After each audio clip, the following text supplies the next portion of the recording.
Strangers Chapter 3 is the last film in this franchise, and I can honestly admit, Chapter 2 was kind of fun, and Chapter 3, let's talk about it.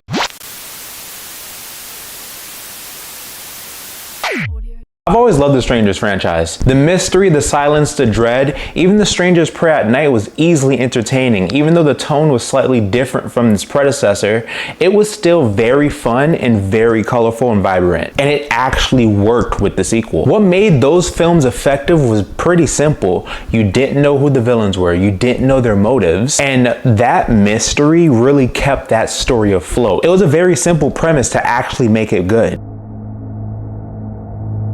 I'll be fair, there are things in this film that absolutely worked for it. The main character, Maya, she's kind of dumb, but she's extremely resilient. She doesn't completely shut down, she just keeps moving and she manages to survive. Seeing what she's coming off of the back from chapter 1 and 2, which take place a few days apart, she does keep herself secure and she is very aware of her surroundings. Honestly, she just deserved to be in a better movie. I enjoyed the character, but the film that she was in, I don't know, put her in something different and she'd crush it. And I do have to admit that the jump scares, especially from chapter 1, just the whole franchise, from chapter 1, 2, and 3, the jump scares are extremely on point. That's what really keeps this franchise breathing. And I also like that, like, you really don't know where this story is going because they're not frame for frame capturing the first Strangers. This takes a completely different turn and it does actually dig deeper into their origin story, which I'm about to talk about soon. But not knowing what's gonna happen does keep you at the edge of your seat, and I'm not gonna lie,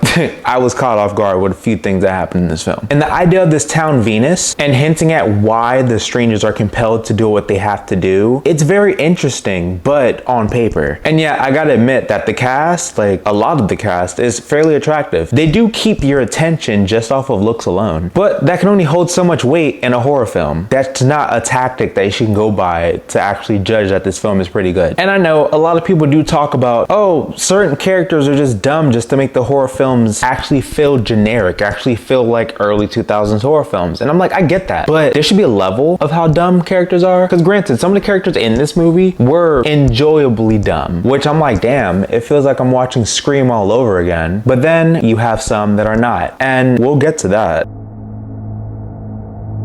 Because when there's good, there's bad. Let's talk about that. You know how I said that Maya is resilient? Well, that's really all she has going for her, because in this film, they gave her nothing. She gets a few iconic moments from here and there, but it's immediately followed up by something stupid that she does. But to be honest, her and other characters are written worse in chapter 1. They were written completely idiotic. Granted, she's gotten more experience points in the few days that she's actually been in this town, so she's a bit more smarter, but still, there's a lot of moments where I'm just like, why did you even do that? They tend to give characters moments in this movie and then they undermine it so badly, and it kind of makes, you know, the prize feel kind of useless after a bit. And Maya's sister has a role in this movie. You know about her from chapter 1, and she tried to reach her in chapter 2, but in this one she has a bigger role, and it's completely stupid because her and her husband are the real champions of the trophy of idiotic characters in this film. Especially a scene in the trailer, I rolled my eyes so far in the back of my head, I felt like I was gonna go through an exorcism. And everything with them is not tense, it's not scary, it's just extremely frustrating. And one of the big plots of this franchise is stretching this out into 3 movies. Because, like, honestly, was chapter 3 even a movie? In my personal opinion, you guys can comment below and tell me what you guys think, but I feel like an average movie should be at least 90 minutes long.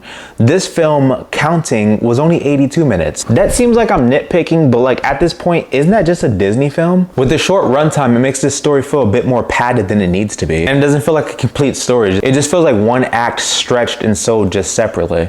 And another thing I can really complain about is the lack of mystery in this movie, because the worst thing possible that they did was actually give them a backstory, and we got to see their faces, we got to know who they were. It completely tarnishes the mystery that we all enjoyed from the original Strangers. Fear lives in the unknown, and once you start giving fear a face, it just loses all the scare factors. This film, this franchise, Venice just keeps teasing answers when the whole thing that we enjoyed about the original movies was just not having answers at all. Especially since this movie doesn't even give us all the answers we need. It's over and we still barely know that much. And the backstory for one of the strangers is a disaster. There's a backstory where they show how the last one actually becomes in the group and changing 2 to 3, and it's very dumb and not even scary at all. It makes completely no sense. And what makes it worse is once we sit down and hear their boring origin story, they tend to do nothing at all. If you took that out and took them out, it doesn't even change the plot of this film. They're just kind of there. They explain the icon, but they forgot to use them. Pathetic. And I get it. These movies are horror. They're slashers. They're supposed to be fun. But there's a line that you shouldn't cross when it comes to dumb fun. If you guys are curious, I have my review for Primate out on my channel, and that was stupid fun that was actually enjoyable. This was stupid fun that was just downright stupid in all caps. And seeing chapter 1, 2, and 3, I fully realized that this director does not understand what made the Strangers actually iconic characters. It's literally in the name. They're called the Strangers. You give them identities, they're not strangers anymore. I generally don't understand how this is a direction that you take with the Strangers franchise. It misunderstands its characters and its villains, and the one thing that keeps the Strangers alive and scary, it completely misunderstands it, which doesn't even make it scary anymore. It just makes it an intense film full of stupidity.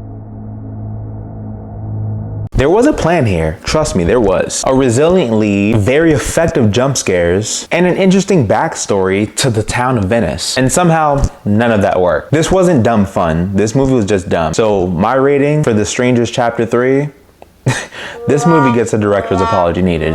But that was to be expected because the first 2 aren't even that good. We should just kind of forget about this franchise and just not try to revive it. If you guys want to watch The Strangers, just go and watch the original one because that movie was good and Pray at Night is so much fun. So if you like my vibe, comment below, like and subscribe. And I'm James Hancock, signing off. See you soon.